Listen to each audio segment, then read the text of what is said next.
Hello everyone, আজকে কথা বলবো মিনিমালিজম নিয়ে। মিনিমালিজম জিনিসটা আসলে কি?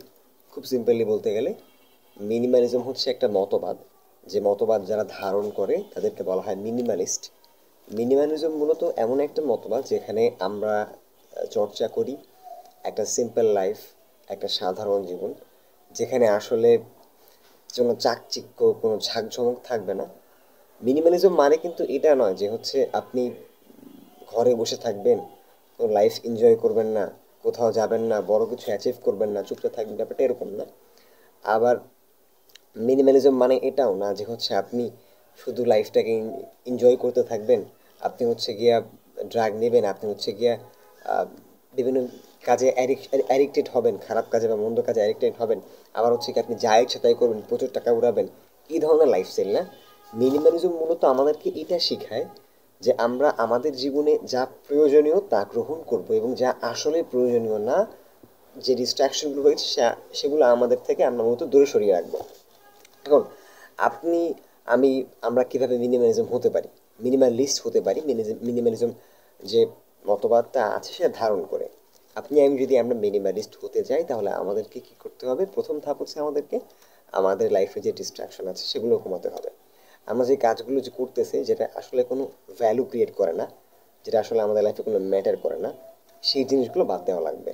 সেটা হতে পারে আপনার ডিভাইসে যে অ্যাপসগুলো আছে, যে টুলসগুলো আছে সেগুলো আসলে কাজে লাগতেছে না, সেগুলো সরিয়ে ফেলুন। আপনার ফোনে যে সেটিংস, যেটাকে আপনি ঝাঁকঝমক রাখতেছেন, যেটাকে সাজায় গুজায় রাখতেছেন, এই জিনিসগুলো বাদ দিয়ে সিম্পল চিন্তা করুন। দেখুন, আপনি যখন পোশাকের মধ্যে বা ডিজিটাল ডিভাইসের মধ্যে বা হচ্ছে অন্যান্য জায়গার মধ্যে খুব চাকচিক্য আর অনেক ভ্যারিয়েশন রাখতেছেন, তখন আপনি সেটা চুজ করার জন্য বা হচ্ছে সেই জিনিসটা নিয়ে ভাবার জন্য যে সময়টা আপনার যাচ্ছে, সেটা আপনার লাইফে কোনো ভ্যালু দেয় না, কোনো ফিডব্যাক দেয় না, কোনো আউটপুট দেয় না।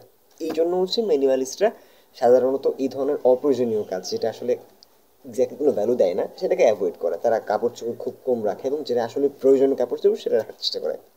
হ্যাঁ, অবশ্যই আপনি কোথাও যাবেন, কখনো ক্যাজুয়াল ড্রেস প্রয়োজন হয়, কখনো হচ্ছে গিয়ে আপনার ফর্মাল ইনফর্মাল প্রয়োজন হয়, সেই অনুযায়ী আপনি কাপড় চুজ করবেন, দ্যাটস গুড থিং। বাট কথা হচ্ছে তার মানে এই না যে আপনি সবসময় ঝাঁকঝিক এবং উন্নত পোশাকগুলো পরিধান করবেন।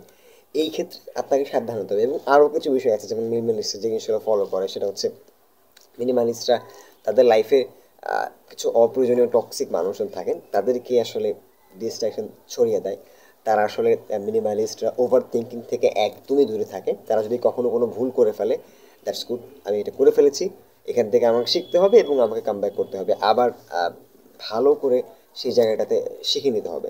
বাট তার মানে এই না যে আমি কেন করলাম, ডিস্ট্রাকশন, অ্যাংজাইটি, হতাশা, হাই হ্যাঁ আমাকে দিয়ে কিছু হবে না, এই জিনিসটা থেকে বেঁচে এসে মিনিমালিস্টরা নর্মালি খুব সিম্পলি চিন্তা করে, যেটা করেছি সেটা ভুল ছিল, এখন সেখান থেকে ভুল শিখে তারপর কীভাবে সামনে আগানো যায়।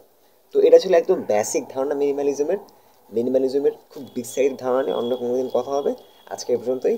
আসসালামু আলাইকুম এভরিওয়ান।